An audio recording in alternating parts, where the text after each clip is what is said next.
The key art for the Lost Colony DLC was just released, and man do we have much to talk about. The key art released along with the main theme for Lost Colony made by Garrett Coker himself, and as usual he does not disappoint. You can hear the track throughout this video, but I will also leave a link to it in the description below, so please go have a look at it there as well. Now back to this amazing key art, and as you can see it reveals a lot. Up to the left we can clearly see the crashed Aberration Ark. Now if you have been following the lore in ARK, you know that we can see Aberration's wreckage after the end credits in Extinction, as all Arks returned home to Earth following the Reseed protocol.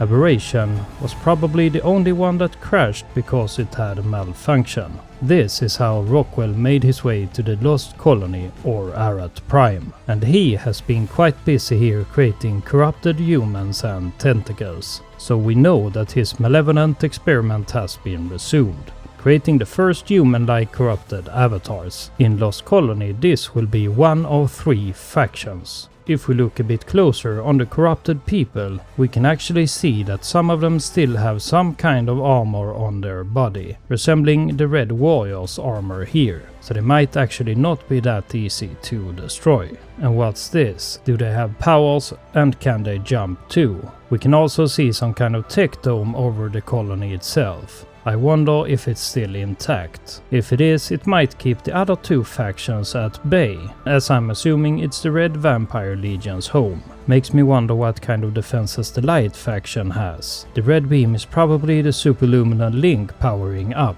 This is linked directly to the Genesis colony ship. So the 3 factions that are present in the Lost Colony DLC is the URE, or the United Republic of Earth. The Feds, also called the Terran Federation. One of these has probably turned into this twisted vampire faction. And finally Mr. Rockwell's own corrupted faction. Whether any of them are friendly NPCs remains to be seen. It is confirmed that there will be raidable NPC bases in this DLC, so maybe we can choose any of the factions' bases to raid. The NPCs might also be mounted on creatures to protect their assets. Their bases is probably this DLC's supply drops, with different kind of difficulties, like green, blue, purple, yeah, you get what I mean. The more I think about it, the cooler this sounds. Imagine raiding an NPC base with an Eastern Dragon coming down to make quick work of you. My god. Maybe there's some kind of standing system between the light and the dark factions. They might be friendly initially, but once you start attacking their outposts, you'll get a negative standing with, say, the red faction, until you attack a light one of the same value. Maybe a green outpost is worth 5 points, blue 10, purple 15, and so on. Attacking both kind of outposts might be the only way to obtain all items and tames in Lost Colony perhaps. Maybe their respective dragons will only be obtainable if you attack the hardest kind of outpost. Or maybe they have a nesting area somewhere.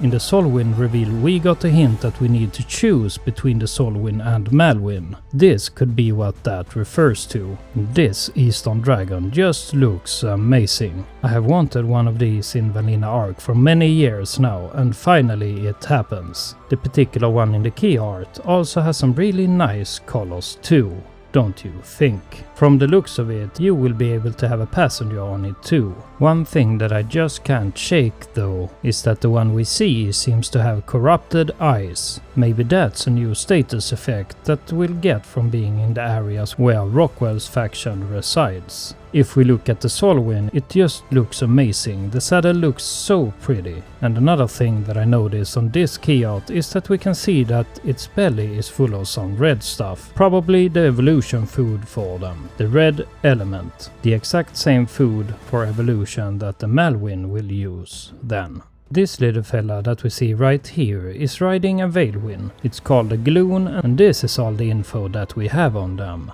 A glowing oddity drifts through Arat Prime. Whether it's repulsive or oddly adorable is up for debate. But one thing is certain, the Glon is a creature that defies easy classification. Its purpose is unclear, and its nature is unsettling. It's light, stirs unusual reactions in nearby creatures, calming some, provoking others. Some survivors say its glow can lead the lost to safety. Others insist it guides them somewhere else entirely. Soon, its mysteries will be yours to unravel when Lost Colony releases on December 18th. And yes, there we have it, a 2-day delay for the Lost Colony DLC. But honestly, it seems to be worth the wait. Just a final thought of the Glon, it almost looks like it will be able to shoot corruption on creatures, or take over their minds like the Noglin. Maybe that's how we make these flying vamps our thralls. I do think that it will be used for some kind of taming with that description. Let's hope it's an easy tame. Now let's take a look at the vampire faction. There seems to be a lot of things going on here. For starters, we can see a lot of different armors and skins. We got 3 different looks right here, and another one here and here. We also seem to be getting some new skins for the normal sword. A bow skin, or is it the tech bow making an early entry? This dude right here is very interesting, as he has some kind of tech wings attached to his body, so we will most likely be able to fly with this, probably consuming some red element. And possibly we also get a new sniper rifle, or is that just a new skin? Further, we can see some Malwins and of course the Osidon, that we are already familiar with by now. And now for the coolest vampire creature, the Dark Wyvern. It's wearing some kind of tech saddle, but I'm not sure if there is a rider on it. I really hope that it's mountable and that it is an equivalent to the Eastern Dragon that the Light faction has. If we compare the Dark Wyvern to the other flying beings in the Keyart, it looks like an evolution of the Bat Thrall, with bigger horns and skull. Looks really cool if you ask me. And finally, as the main protagonist, we have Mika and Helena here. Right next to the antagonist, probably the Beast Queen aka Mei Yin, and some other character. Or is it Mei Yin in both depictions? With the left one being her evolution into the Beast Queen. I guess we'll have to wait and see. But where is Rockwell? He is probably long gone, settling in on the Genesis colony ship. A final thing that I want to bring up is what kind of creature this is. Is it something we haven't been shown yet? As I can't see any other creature with this particular helmet anywhere on the Keyart. Can you?